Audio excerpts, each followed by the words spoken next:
दोस्तों, आज की कहानी है हम औरतें भी ना। संगीता अग्रवाल लेखिका है। सुजाता, मेरा पर्स टाई कहाँ है? मम्मा, मेरी इंग्लिश की किताब कहाँ है? मम्मा, मेरी चोटी कब बनाओ? बहू, मेरी चाय कब मिलेगी? सुजाता, बहू, अभी तक मंदिर साफ नहीं हुआ। कहानी की नायिका के घर में सुबह ऐसे ही सवालों के साथ होती है। फिर सुजाता ही क्यों, हम में से कितनी औरतों की सुबह ऐसी ही होती होगी। सवाल अनेक, सवाल करने वाले अनेक, पर जवाब बस एक। ज्यादातर औरतों की तरह सुजाता भी लट्टू सी घूमती सबके काम करती रहती। लीजिए आपका पर्स और टाई। रोहन, तुम्हारी किताब ये रही, लाओ राशि, चोटी बनाओ। पापा जी चाय। अम्मी जी बस अभी करती हूँ मंदिर साफ। सुजाता, तुम ना हो तो मेरा क्या हो?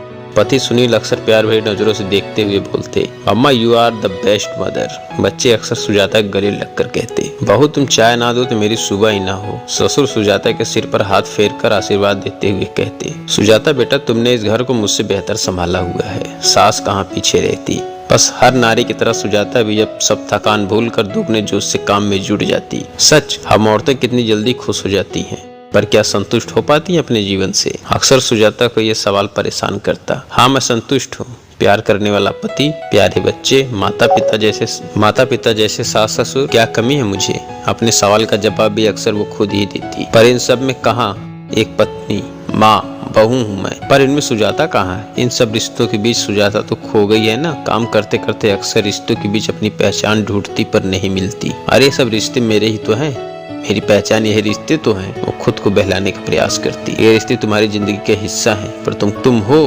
तुम्हें क्या पसंद है, तुम्हें क्या नहीं पसंद, ये सब कहाँ आता? इनमें सब तो दूसरों की पसंद का करती हो तुम। फिर से सुजाता अन्य रिश्तों का हावी होने लगती है। सुजाता सिर को झटक काम में लग जाती है। मम्मा, आपको क्या पसंद है? बेटी के बालों में तेल लगाती सुजाता से बेटी ने प्रश्न किया। मुझे वही पसंद है जो तुम सबको पसंद है, वो मुस्कुराकर बोली। ये क्या बात हुई मम्मा, सबकी अपनी पसंद होती है, आपको भी तो कुछ पसंद होगा। बेटी बोली, बेटा एक औरत, एक माँ, एक पत्नी, एक बहू की क्या पसंद, वो तो सब घर वालों की पसंद को अपना लेती है। वो हंस कर बोली, मतलब मुझे भी बड़े होकर अपनी पसंद को मानना पड़ेगा। फिर तो मुझे बड़ा नहीं होना मम्मा।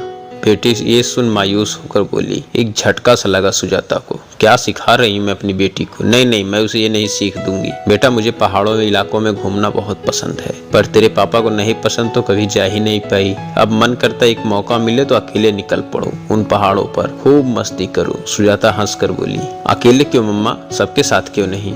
बेटी आंखें मटका कर बोली, बेटा अपनी गृहस्थी को इतने साल देने के बाद हर औरत की चाह होती है कि कुछ दिन अपने लिए अपने साथ जिए, सबसे दूर अकेले, जिससे कुछ यादें अपने साथ जुटा सके और फिर दुगने जोश के साथ अपने परिवार में आकर सब रिश्ते जी सके। पर ऐसा कहाँ संभव होता है? सुजाता कहीं खोते हुए बोली, क्यों नहीं हो सकता? तुमने इतने साल हम सबको दिए हैं, हम क्या कुछ दिन तुम्हें नहीं दे सकते? बोलो कहाँ जाना, मैं टिकट करवा देता हूँ। सुजाता को पता ही नहीं चला कब उसका पति रमेश पास आकर उनकी बातें सुन रहा था। अरे नहीं, हम तो बस ऐसे ही बातें कर रहे थे। आप बैठिए, मैं चाय बना कर लाती हूँ। सुजाता उठते हुए बोली, पर रमेश ने देखा उसने अपनी आंखों की कोरों को हाथ से पोंछा है। सच, सब कुछ होते हुए मन की एक कोने में कुछ अतृप्तता बाकी होती है, जो कभी कभी आंख गीली कर ही देता है। एक दिन अचानक सुजाता के मोबाइल पर रमेश का व्हाट्सएप मैसेज आया। ये तो कभी मैसेज करते नहीं, फिर आज क्या है? सुजाता ने मैसेज खोला तो हैरान रह गई। कैसा लगा सरप्राइज? तभी रमेश का फोन आया और उसने कहा, पर ये सब क्यों, कैसे? मेरा मतलब मैं अकेले कैसे? और घर, बच्चे, माँ, पापा और आप? सुजाता लड़खड़ाती आवाज में बोली,